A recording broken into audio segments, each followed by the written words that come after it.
Kushner has too many secrets to keep ours. It's time for Jared Kushner to find another job. For all that we don't know about President Donald Trump's dealings with Russia, one thing should now be clear: Jared Kushner should not be working in the White House, and he should not have a security clearance. True, no proof has been presented that Kushner broke the law or plotted with Russia to interfere in the U.S. election. But he's under investigation, and a series of revelations have bolstered suspicions, and credible doubts mean that he must be viewed as a security risk. Here's the bottom line: Kushner attended a meeting in June 2016 whose stated purpose was to advance a Kremlin initiative to interfere in the U.S. election. He failed to disclose the meeting on government forms, a felony if intentional. He was apparently complicit in a cover-up in which the Trump team denied at least 20 times that there had been any contacts with Russians to influence the election, and he also sought to set up a secret communications channel with the Kremlin during the presidential transition.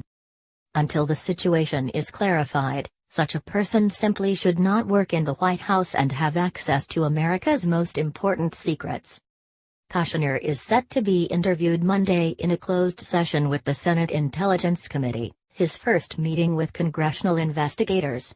I hope they grill him in particular about the attempt to set up a secret communications channel and whether it involved mobile Russian scrambling devices. Similar issues arise with Ivanka Trump. The SF-86 form to get a national security clearance requires inclusion of a spouse's foreign contacts, so the question arises, did Ivanka Trump list the Russians whom Kushner spoke with? If they were intentionally omitted, then that, too, is a felony. Look, Jared Kushner and Ivanka Trump may well be innocent of wrongdoing, and in general I agree with them much more than I do with, say, Steve Bannon. I suspect that the couple are a moderating influence on the administration, and I believe that some of the derision toward Ivanka has a sexist taint that would arouse more outrage if a liberal were the target. All that acknowledged, it's still untenable for someone to remain as a senior White House official with continued access to secrets while under federal investigation for possible ties to the Kremlin.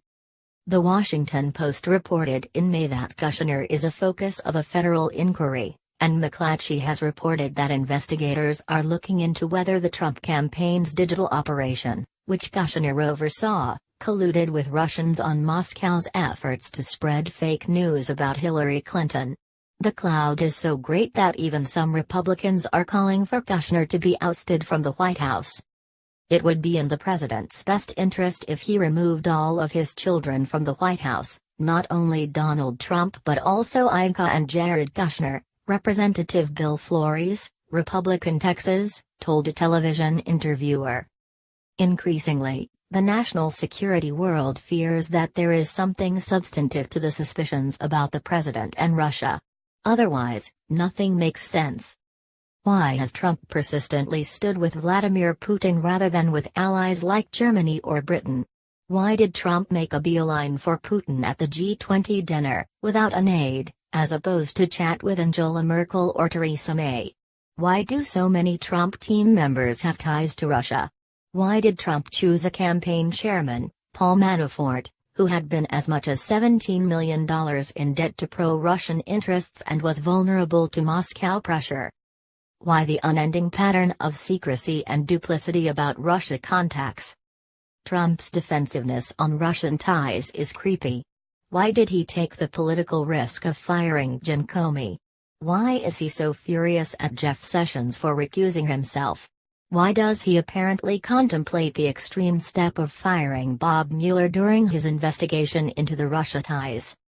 If the Trump team is innocent and expects exoneration, why would it work so hard on a secret effort aimed at discrediting Mueller, as the Times reported? Why would Trump be exploring pardons for aides, family members and himself, as the Washington Post reported? One thing you learn as a journalist is that when an official makes increasingly vehement protestations of innocence, you're probably getting warm. So, listening to the protests from Trump, I'd say that Mueller is on to something. What's particularly debilitating is the way the news and scandals keep dribbling out, making a mockery of White House denials and the president's credibility. If Trump has nothing to hide, he should stop trying to hide stuff. No one should find any satisfaction in Trump's difficulties, for this credibility crisis diminishes not just his own influence but also American soft power around the world. This isn't a soap opera but a calamity for our country, affecting how others see us. At least one leader of a U.S. ally tells me that his government suspects that there was collusion with Moscow. I sympathize with our counterintelligence officials, who chase low-level leakers and spies even as they undoubtedly worry that their commander-in-chief may be subject to Kremlin leverage or blackmail. There's no good way to manage a president who is a potential security risk, other than the standard protocol that he not meet Russians without another U.S. official present, and Trump escaped that constraint in Hamburg, Germany. But at least we can keep his son-in-law, while under investigation for possible felonies and collusion with Russia, from serving as a top White House official. It's time for Jared Kushner to find another job.